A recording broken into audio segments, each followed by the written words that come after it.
یہ جو اعداد والے ہیں انہوں نے حروف کی طاقتیں مقرر کی ہوئی ہیں، کیا اس میں بھی کوئی حقیقت ہے؟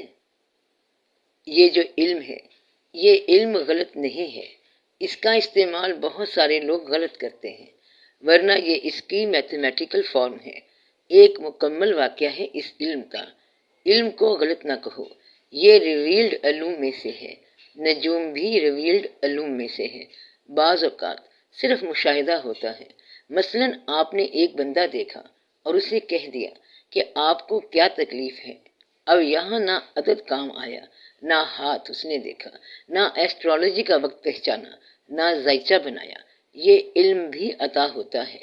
بعض اوقات نگاہ کا علم ہوتا ہے، بعض اوقات غور کا علم ہوتا ہے، بعض اوقات ایک آدمی دوسرے آدمی کو دیکھتا ہے، اسے کچھ سمجھ نہیں آتی، کہتا ہے کہ معاف کرنا میں بھول گیا تھا۔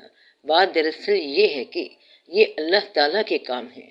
میں نے پہلے بھی آپ کو بتایا تھا کہ اللہ تعالیٰ چاہے تو پرندوں کو علوم سے نوازے۔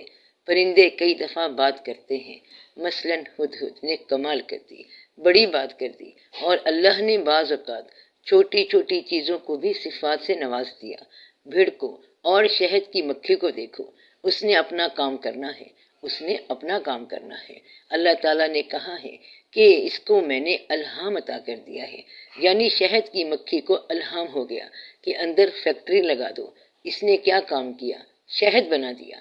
آپ 1000 آرٹیفیشل شہد بناؤ، وہ نہیں بنے گا۔ یہ گلوکوز ہے اور یہ فرکٹوز ہے اور پتہ نہیں کیا کیا ہے، 1000 بار وہی چیزیں ملا دو، مگر نہ وہ ذائقہ ہو سکتا ہے اور نہ وہ بات ہو سکتی ہے۔